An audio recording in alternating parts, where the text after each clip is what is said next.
성도 여러분 안녕하세요. 반갑습니다.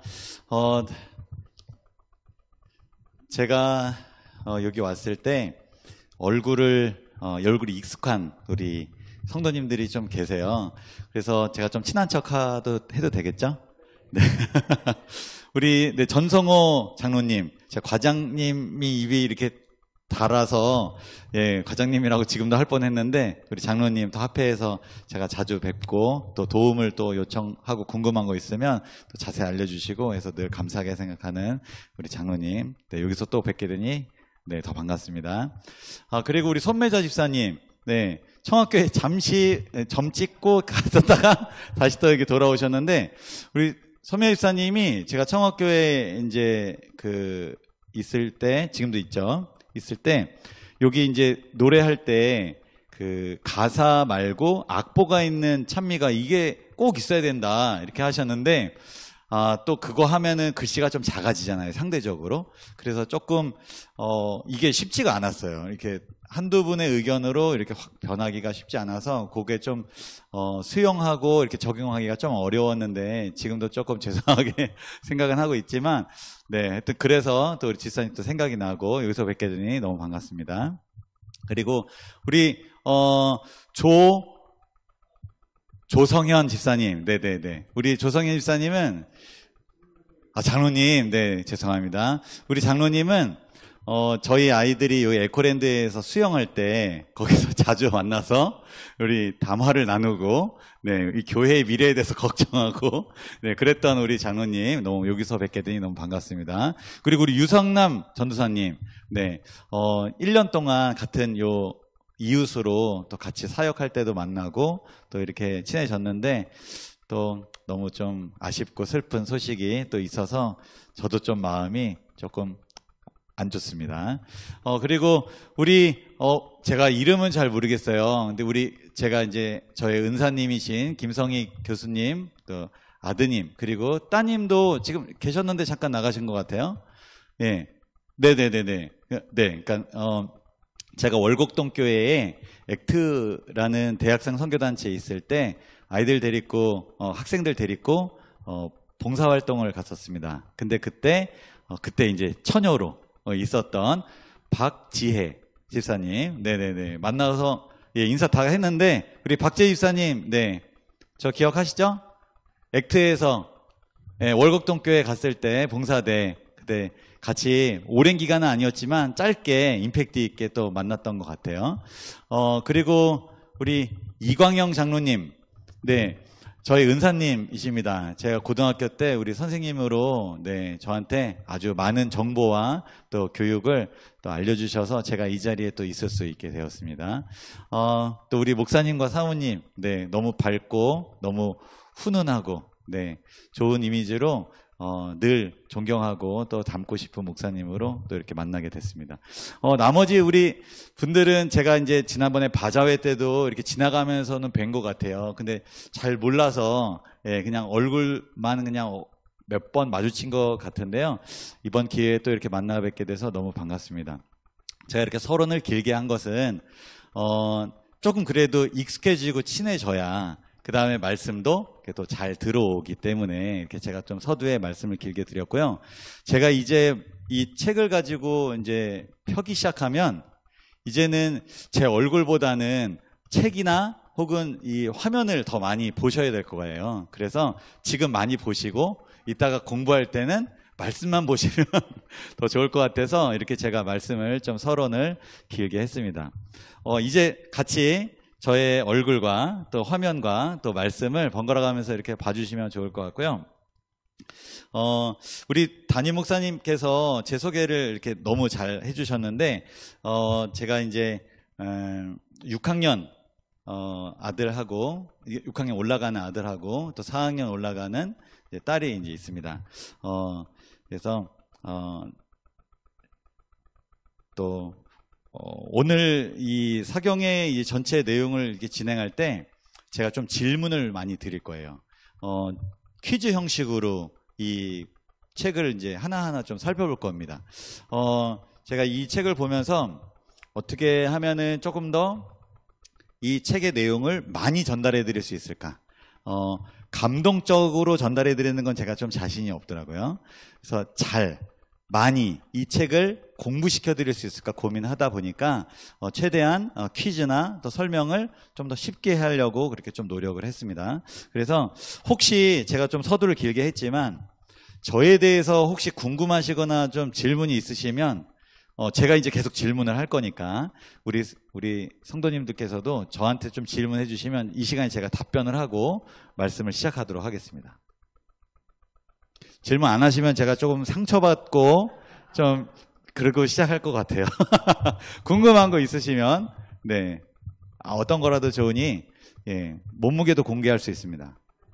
네 궁금한 거 있으시면 좀 물어보실 분 혹시 계실까요? 네, 손매자 집사님. 제가 즐겨 마시는 차요?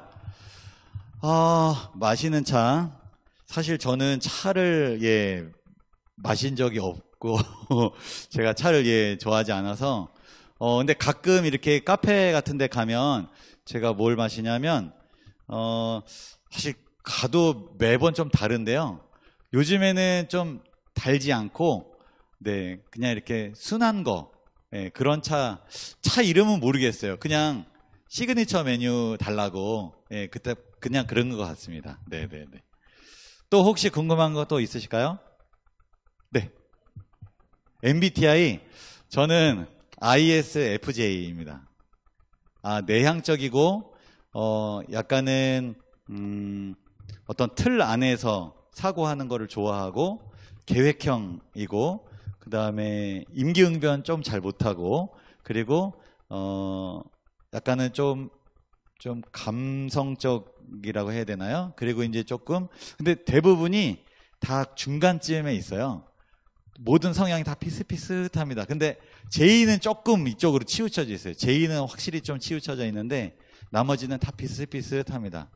아마 목회하다 보면 그렇게 이런 모습 저런 모습 다 필요하기 때문에 그러지 않았을까 좀 그렇게 생각이 좀 듭니다. 네. 이제 질문들이 이제 오니까 제가 좀 신이 납니다. 더 궁금한 거 혹시 있으시면 언제든지. 네. 마지막으로 우리 손매자 집사님.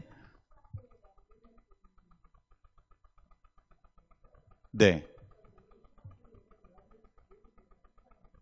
네네네. 네네.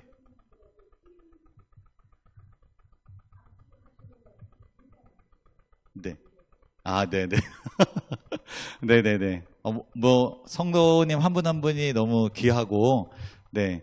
또 인사를 제가 먼저 드리는 게 사실 도리고, 나이로 보나, 뭐로 보나, 그리고 인사를 제가 밝게 해드리면, 너무나 감사하게도 저한테 더 많은, 사랑을 주세요. 네. 그게 너무 좋더라고요. 그래서 저는, 네. 인사는 제일 중요하게 생각하는 것 중에 하나입니다. 네. 이제 말씀 시작하겠습니다. 자, 이제부터는 질문 안 하시고요. 듣기만 그리고 받아들이기만 하시면 될 것 같습니다. 자, 앞에 화면도 한번 보시면서 자, 사경애란 무슨 뜻일까요? 네, 무슨 사죠? 네, 조사, 경은요?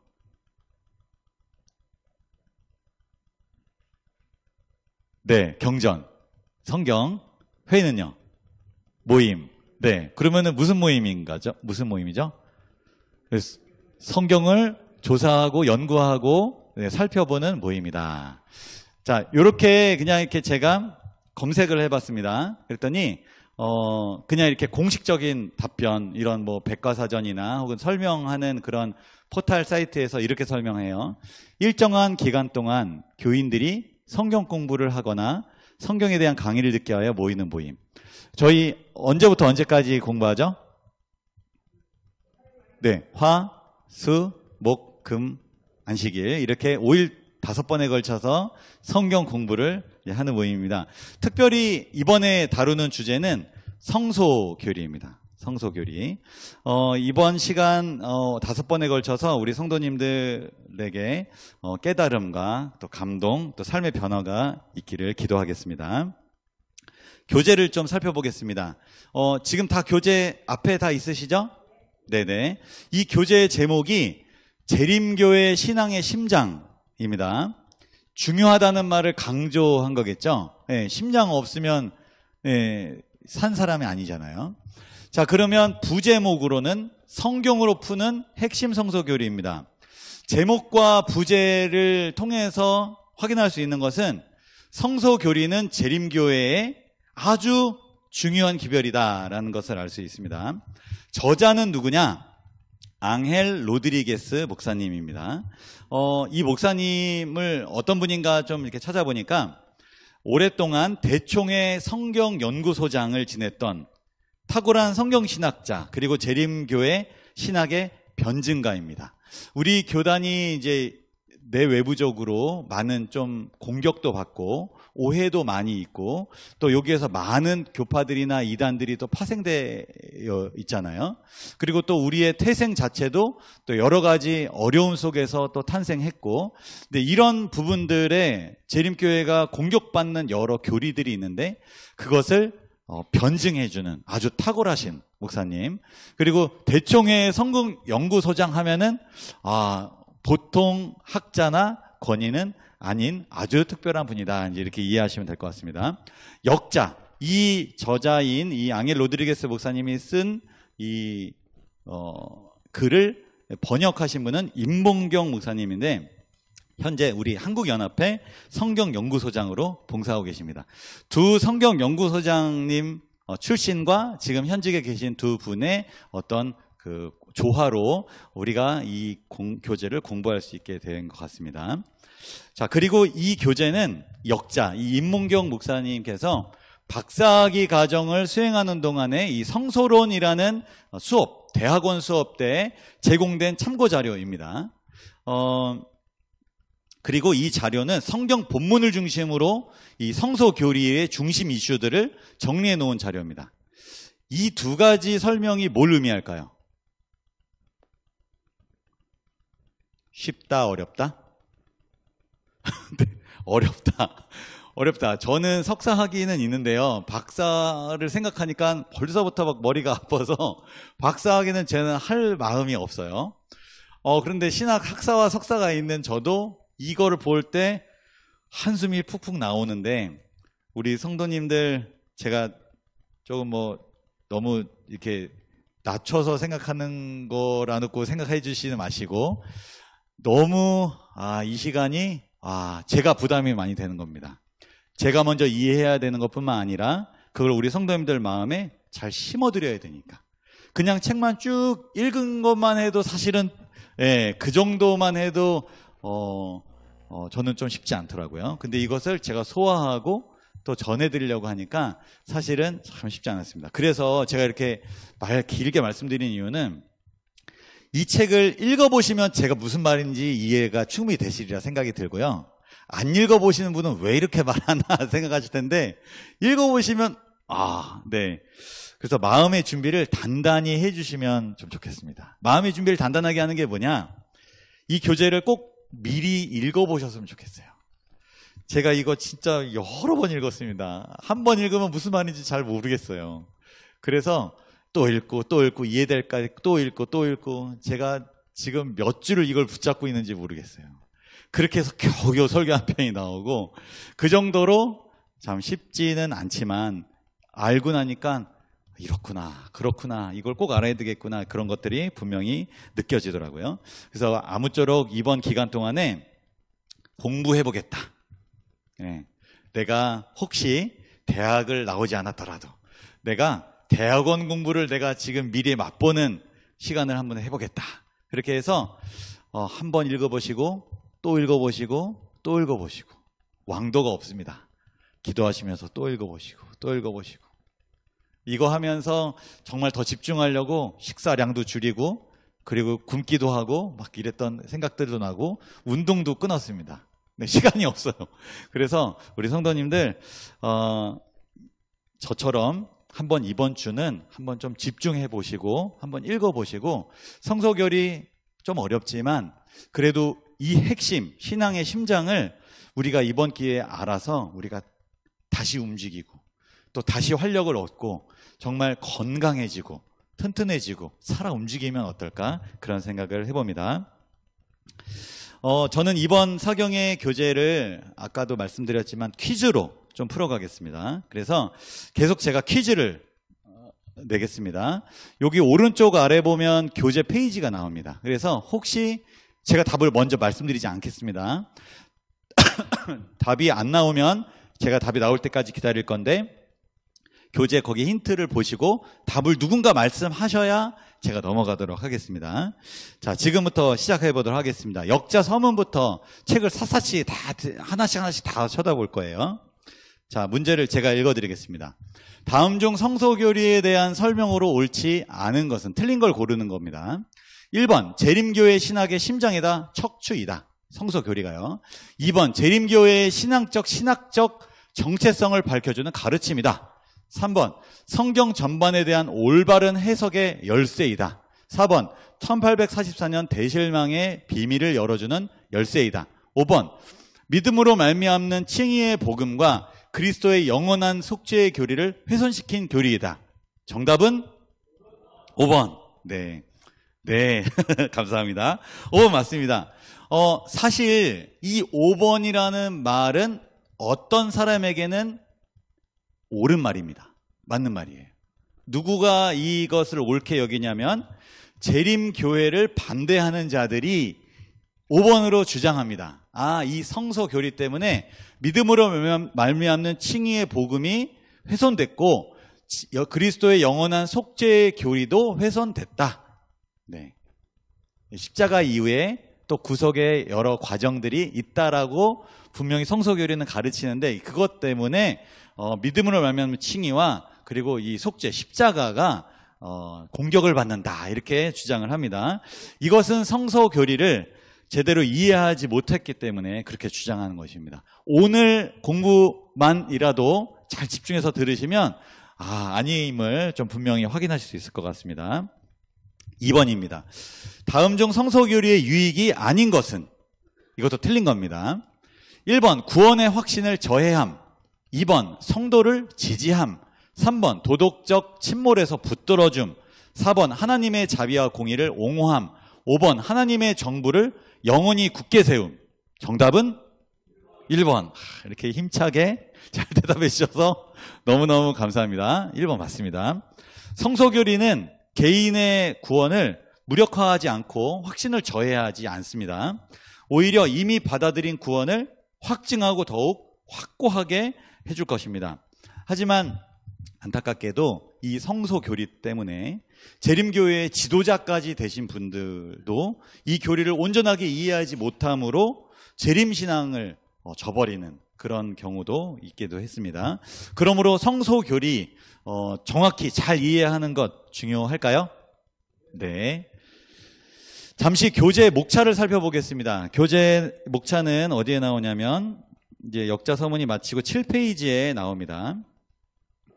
이 교재는 총 7장으로 구성되어 있습니다.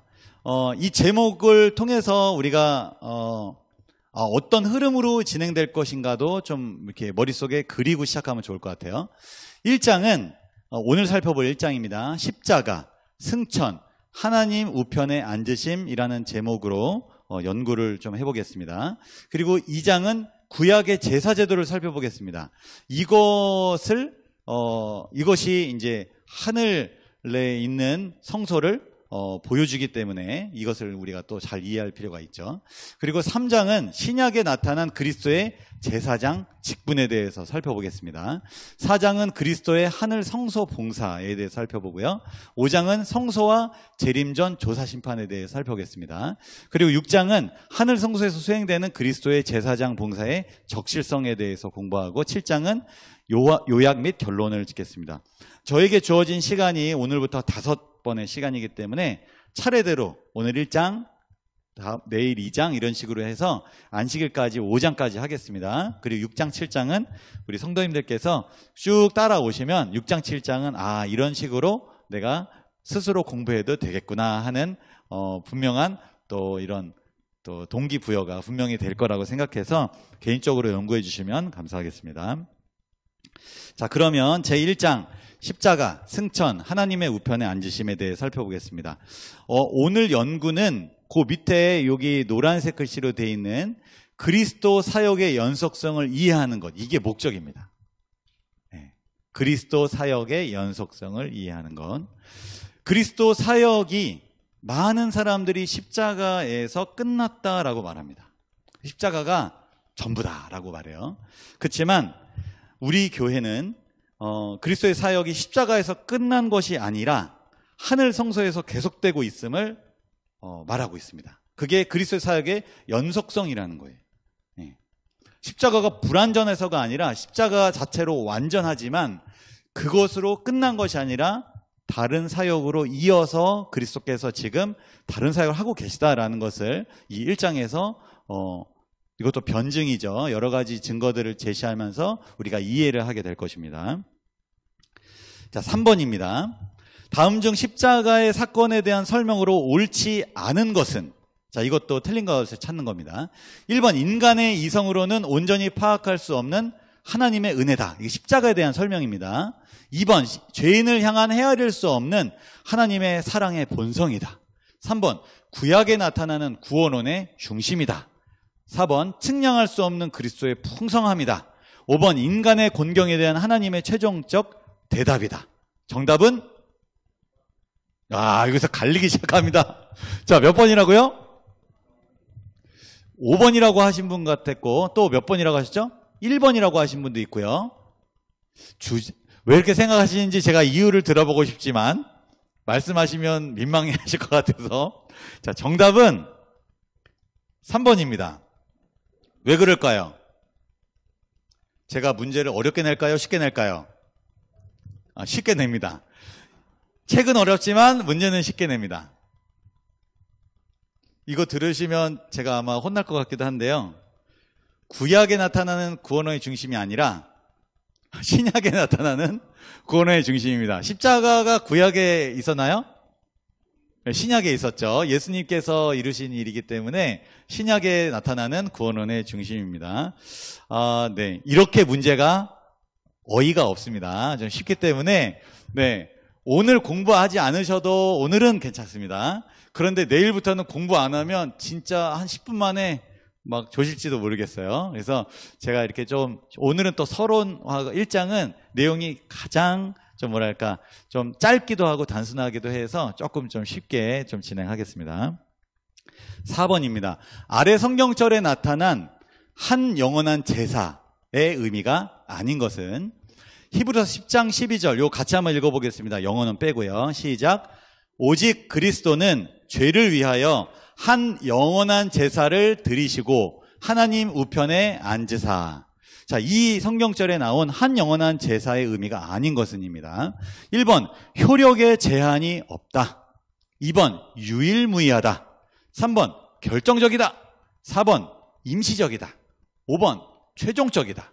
정답은 4번. 이렇게 한 목소리로 감사합니다. 4번입니다. 4번 왜 틀렸죠? 임시적이 아니에요? 그러면 뭐예요? 영구적이다. 맞습니다. 영구적입니다. 한 영원한 제사라는 말을 영어로 보면 조금 더 의미가 확 이렇게 쉽게 다가오는데요. For all time이 무슨 뜻이죠? 모든 세대를 위한 이란 뜻이죠. A single sacrifice는요. 한 번의 제사입니다. 모든 시대를 위한 한 번의 제사. 누가요? 예수님께서. 네. 효력에 제한이 있나요? 없습니다. 유일무이하나요? 모든 시대를 위한 한 번의 제사. 결정적인가요? 임시적이에요? 아니에요. 영구적입니다. 영원한 for all time입니다. 그리고 최종적인가요? 네.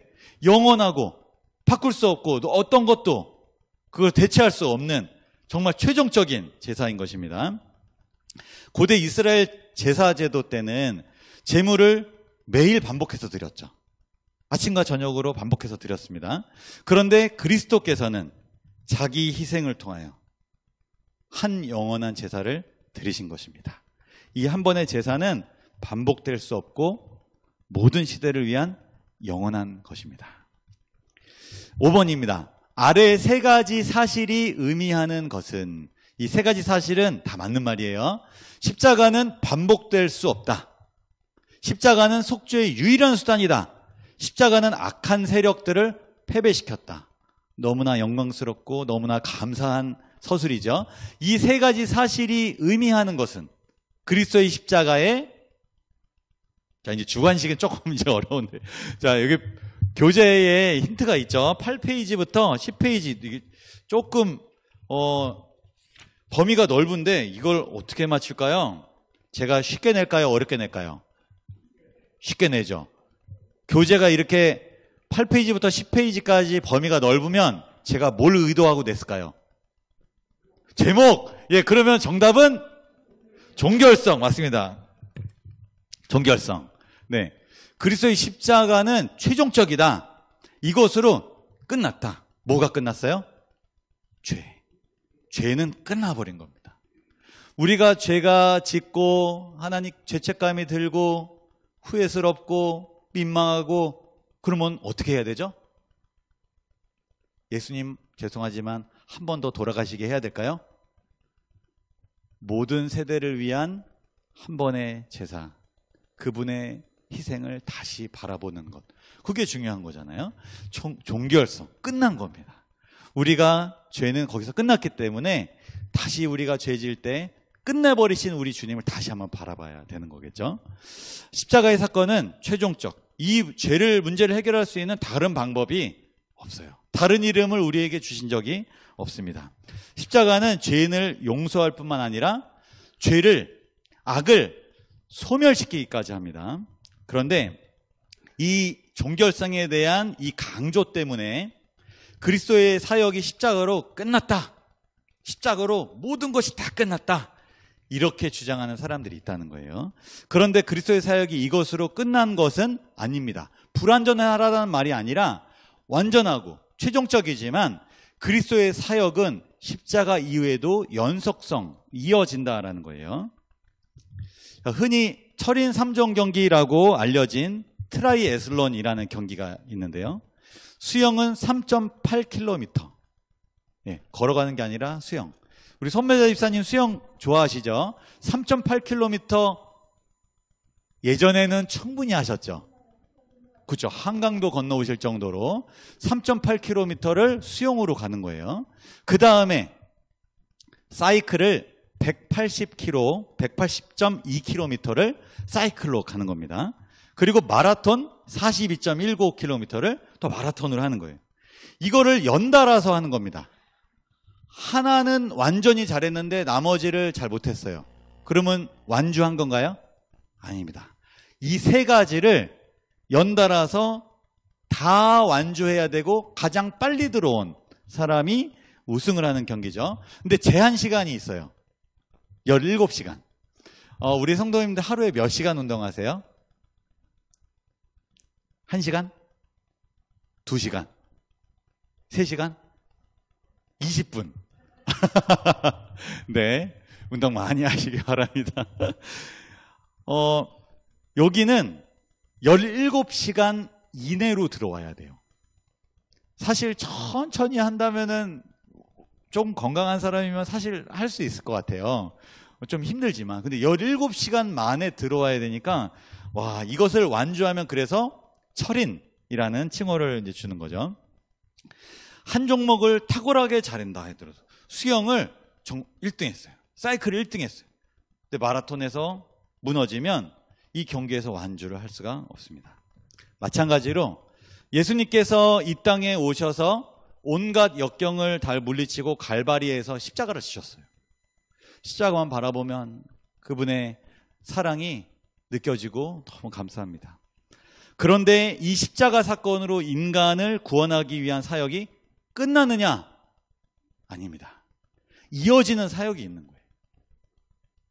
하늘 성소, 하늘 지성소.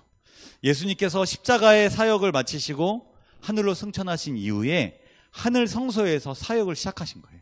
수영을 마치시고 사이클을 시작하신 겁니다. 그리고 2300주야의 끝인 1844년부터 지금까지 하늘 지성소에서 사역을 하고 계시다라는 겁니다. 마라톤을 지금 하고 계신다는 거예요. 이것들이 모두 맞춰져야 구속의 계획이 맞춰진다라는 것이죠. 6번 문제로 다시 돌아오겠습니다. 십자가 이후 예수님께서 하신 일을 차례대로 연결하시면 되겠습니다. 1번 육체로 부활하심, 2번 제자들과 40일을 보내심, 3번 다시 오심, 4번 승천하심. 자, 십자가 이후에 몇 번일까요? 첫 번째 1번 육체로 부활하심. 예수님이 죽으시고 바로 부활하셨죠. 이렇게 안식일 지나서요. 그 다음에 두 번째는 뭘까요? 2번, 그 다음에 이 땅에서 40일을 이제 거하셨습니다. 그 다음 세 번째 4번. 네, 요 고비를 잘 넘기셨습니다. 1, 2, 4, 3입니다. 승천하시고 예수님께서 또 우리를 구원해 주러 다시 이 땅에 이제 오시는 사건입니다. 히브리서 9장 28절 함께 읽어보겠습니다. 시작. 이와 같이 그리스도도 많은 사람의 죄를 담당하시려고 단번에 들이신 바 되셨고 구원에 이르게 하기 위하여 죄와 상관없이 자기를 바라는 자들에게 두 번째 나타나시리라. 그리스도께서 예수님께서 당신의 백성을 구원에 이르게 하기 위하여 두 번째 나타나실 것입니다. 요게 제가 노란색 글씨를 한 게 이게 그리스도의 사역의 연속성을 의미합니다. 다시 설명해 드릴게요. 구원에 이르게 하기 위하여 두 번째 나타나시리라. 예수님께서 재림하시는 것은 우리를 구원하기 위함입니다. 그리스도의 사역이 십자가에서 끝났습니까? 아니죠. 구원이 아직 남아있어요. 그리스도의 사역은 멈추지 않았습니다. 우리를 예수님께서 재림하시는 것, 그때까지 구원이 계속 이루고 계신 거예요. 그리스도의 십자가는 완전합니다. 최종적이에요. 그렇지만 구속의 사역이 끝난 것이 아니라 그리스도께서는 구원의 사역을 지금도 계속 이어가고 계시다라는 것입니다. 7번입니다. 아래 성경절은 예수님의 승천 이후에 무엇이 있었음을 말하는가? 마가복음 16장 19절을 함께 읽겠습니다. 시작.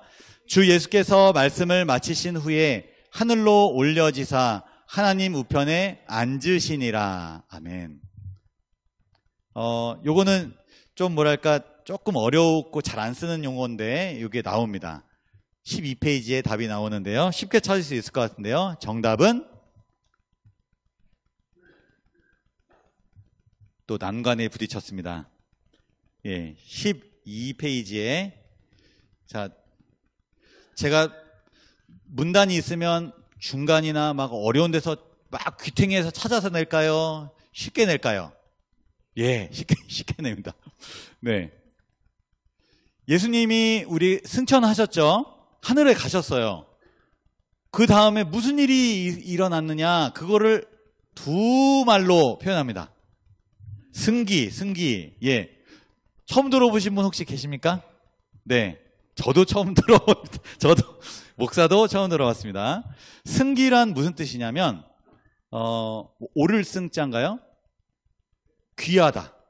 이게 무슨 뜻이냐면, 예수님께서 높아지셨다라는 말을 조금 이렇게 약간 좀 더 고급스럽게 표현하는 것 같아요. 승기, 그러면 이거는 좀 깜짝 퀴즈인데요. 승기의 반대어는 뭘까요? 예수님의 높아지심과 반대어. 예수님이 낮아지심. 네? 방귀요? 네? 강천. 그것도, 그대로. 천하게, 의미를 너무, 진짜 한문을 조합을 너무 잘하셨네요. 강천. 네. 조금 더 이르게 태어나셨으면 아마 그 단어가 채택됐을 것 같습니다. 근데 그게 아니라 먼저 쓰신 분이 아마 있는 것 같아요. 뭘까요? 이거는 맞추시면 선물을 드려야 될 것 같은데요. 목사님 빼고. 네? 뭐라고요? 승하. 돌아가신 거 승하하셨습니다. 네. 좌천. 좌천. 이거 좀 우스갯소리로 제가 장호원으로 이제 가다 보니까 제 동기 목사들이 저 놀리려고 장원으로 좌천됐구나. 자, 이렇게 얘기하는 목사님도 있는데요. 좌천은 아닙니다. 네. 자, 저 선물을 안 드리고 싶어서가 아니라 모르시는 것 같아서 제가 답을 말씀드리겠습니다. 비하입니다. 비하. 네, 비하. 예수님께서 인간이 되셨다라는 용어를 비하라고 합니다. 승기는 예수님께서 높아지셨다. 네, 존귀하게 되셨다. 네, 하늘로 올라가셨다라는 뜻을, 그러니까 하늘로 올라가신 그 사건과 하늘에 계신 사건을 다 합쳐서 승기라고 합니다. 자, 누가 이제 예수님과 하나님이 같이 하늘에 있는 모습을 이렇게 좀 그려놨는데, 최대한 좀 비슷한 사진을 좀 고르다 보니까 이제 이렇게 골랐고요. 이게 이제 교리적으로나 아직 사실적으로는 어느 정도 묘사하는지는 제가 잘 모르겠지만, 그래도 이제 정서상 이해하기 쉽게 또 누가 또 그 심혈을 기울여서 또 그린 것 같습니다. 히브리서 8장 1, 2절을 한번 읽어보겠습니다. 좀 글씨가 잘리죠? 아닌가요? 네, 읽어보겠습니다. 시작. 지금 우리가 하는 말의 요점은 이러한 대제사장이 우리에게 있다는 것이라. 그는 하늘에서 지극히 크신 이의 보좌 우편에 앉으셨으니 성소와 참 장막에서 섬기는 이시라. 이 장막은 주께서 세우신 것이요 사람이 세운 것이 아니니라. 아멘. 예수께서 하나님 우편에 앉으셨어요. 자, 그리고 이것을 가지고 승기라고 합니다. 그분의 지위와 기능을 나타내는 것입니다. 그분의 지위와 기능이 뭐냐면, 먼저 하나님 우편에 앉으셨다라는 것은 통치자라는 말이에요. 공동 통치자. 예. 그리고 다음으로는 이 성경절에서 분명하게 제시하는 예수님의 지위와 기능은 대제사장이 되셨다라는 겁니다. 대제사장의 역할에 대해서도 또 이어서 살펴보겠습니다. 8번, 아래의 성경절에 의하면 그리스도께서는 하나님 우편에 계신 대제사장으로서 무엇을 하고 계실까요? 로마서 8장 34절 읽어볼게요. 시작. 누가 정죄하리요? 죽으실 뿐 아니라 다시 살아나신 이는 그리스도 예수시니 그는 하나님 우편에 계신 자요 우리를 위하여 간구하시는 자시니라. 아멘. 대제사장으로서 하나님 우편에 계신 예수님께서 무엇을 하고 계시죠? 네. 예, 거기에 우리 성경절에 정확히 나오죠. 우리를 위하여 간구하고 계십니다. 그리스도께서 십자가에서 그분의 희생사역을 마치셨어요. 그리고 나서 하나님 우편에 앉으셔서 대제사장으로서 뭘 하냐면 나의 피, 나의 희생으로 이것을 가지고 당신을 믿는 개인에게 혜택을 주십시오 하고 하나님께 중보하고 간구하고 계시다는 사실이에요. 예수님의 십자가 사역 완전하고 대체할 수 없습니다. 그런데 그것이 예수님께서 하늘로 올라가신 이후에 그 혜택을 나를 믿는 자들에게 하나님 모두에게 주면 좋겠습니다. 하나님, 이 사람이 믿음이 연약한데 도와주십시오. 하나님, 제 간구를 들어주십시오. 네. 예수님의 이 사역이 귀한가요? 네, 얼마나 귀한지 모릅니다. 그분은 당신의 죽음을 우습게 여기는 자들, 그리고 진지하게 생각하지 않는 자들에게도 하나님은 포기하지 않고 그들을 구원하기 위해서 계속 기도하시고 계속 우리를 위해서 중보하고 돕고 우리의 또 하나님 앞에서 우리를 변호하시는 분이라는 사실입니다. 9번입니다. 아래 성경절에 의하면 그리스도께서 대제사장으로서 중보사역을 시작하심으로 어떤 일이 일어났는가? 사도행전 2장 33절을 읽어보겠습니다. 시작. 하나님이 오른손으로 예수를 높이심에 그가 약속하신 성령을 아버지께 받아서 너희가 보고 듣는 이것을 부어주셨느니라. 자, 요거 조금 어려울 수 있어요. 예수님께서 대제사장으로서 중보사역을 시작하셨어요. 어디에서요? 하늘 성소에서 시작하셨어요. 그것이 미치는 나비 효과라고 할까요? 어떤 일이 일어났는가 하는 겁니다. 성령을 주신 겁니다. 누구에게요? 네, 교회에. 그래서 교회가 생겨난 것입니다. 예수님께서 이스라엘 나라에서 십자가에서 돌아가신 이후에 하늘로 올라가셨죠. 그리고 중보사역을 시작하심으로 하나님의 오른손으로 예수를 높이심에 승기가 되셨고요. 그 사건이 어떤 일로 이 땅에서 성취가 됐느냐라는 거예요. 예수님이 대제사장 봉사로 중보사역을 시작하시면서 이 땅에 약속하신 성령이 부어졌어요. 그러면서 무슨 일이 일어났냐? 교회가 생겨났습니다. 오순절 사건으로 교회가 생겨난 거예요. 예수님이 하늘에서 중보사역을 하는 것이 우리에게 무슨 의미가 있습니까? 엄청난 의미가 있죠. 이 땅에 성령이 부어지고 교회가 생겨나고 예수님이 중보사역을 통해 우리가 회개가 일어나고 우리가 예수님을 알고자 하는 마음이 생기고 말씀이 이해가 되는 것입니다. 우리의 힘으로 되는 게 아니라 예수님께서 중보하셔서 그렇게 다 되는 것입니다. 교회가 현재 경험하고 있는 것, 이것은 하늘에서 이루어지고 있는 사역의 결과인 것입니다. 예수님께서 오늘 말씀을 좀 정리해 보겠습니다. 예수님께서 십자가를 우리를 위해서 지셨습니다. 그리고 거기서 끝난 것이 아니라 승천하셨고요. 그리고 하나님 우편에 앉으셨습니다. 승기하셨습니다. 그리고 당신의 백성을 위해서 여전히 사역을 하고 계시다라는 사실입니다. 아직 성취되어야 할 예언도 남아 있습니다. 그 예언들이 모두 다 성취되면 그리스도께서 아버지 앞에서 중보하시는 이 사역이 맞춰지게 될 것입니다. 그리고 이 사역이 맞춰지는 동안, 아직 맞춰지지 않는 이때에 아직도 우리는 구원의 역사 안에 살고 있다는 사실에 감사하는 저와 여러분이 되기를 기도합니다. 아직 구속의 사역이 맞춰지지 않았습니다. 마찬가지로 우리의 신앙도 오늘이 끝이 아닙니다. 연속되어야 되는 것입니다. 저는 우리 성도님들께 감사드리고 싶은 마음이 있습니다.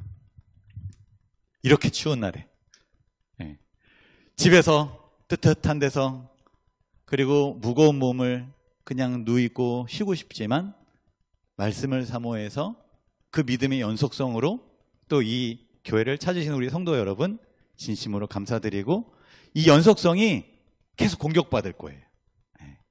사탄이 어떻게 해서든지 그걸 끄집어 내리려고 아마 유혹과 시험을 우리의 삶에 계속 던져줄 겁니다. 어떨 때는 덥석덥석 맛있어 보여서 물을 수도 있어요.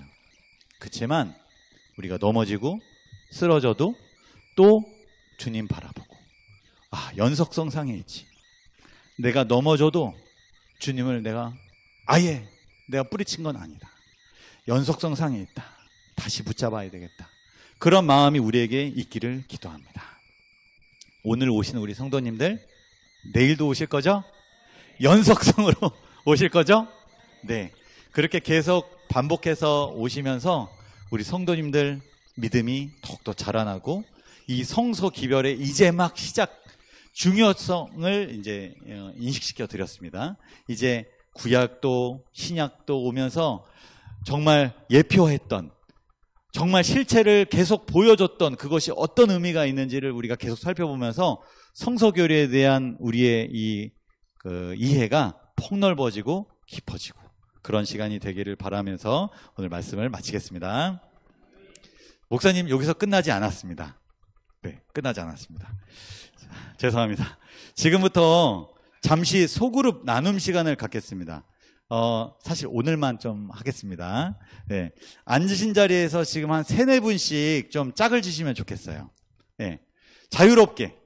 3-4분이 좀 민망하다. 그러면 한 4-5분 하셔도 됩니다. 한 3-4분씩 이렇게 모여주시면 제가 질문을 드릴 건데요. 2가지 질문입니다. 어렵지 않습니다. 정답이 있는 질문도 아닙니다. 이 질문을 나누시면서 예수님께서 사역의 연속성상에 어떤 혜택이 있었는지를 우리 스스로 느꼈으면 좋겠습니다. 1번, 예수님의 사랑을 처음 느꼈을 때는 언제였고 어떤 처지에 있었는지 간단하게 얘기해 주시면 좋겠어요. 한 분당 1분 정도. 왜냐하면 2질문이고 한 4-5분 모이면 10분에 맞추려면 한 질문당 1분씩 짧게 얘기해 주시면 됩니다. 이것이 예수님의 저는 십자가의 사건이라고 생각합니다.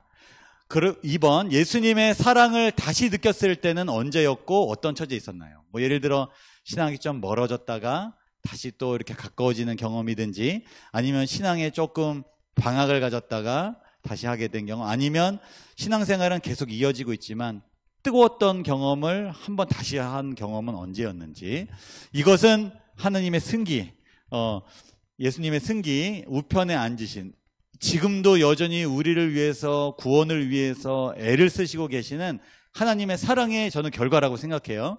이러한 부분들이 우리의 삶에 어떻게 역사되는지, 하늘에서 우리를 위해서 중보하신 하나님의 사역이, 예수님의 사역이 지금도 우리의 삶에 계속 연속성상으로 우리를 포기하지 않으시는 그분의 사랑을 우리가 분명히 경험했어요. 그것을 나누는 시간을 갖도록 하겠습니다. 지금부터 10분을 제가 24분인데요. 34분까지 자유롭게 좀 이야기하시고 시간이 되면 자연스럽게 맞춰주시면 감사하겠습니다.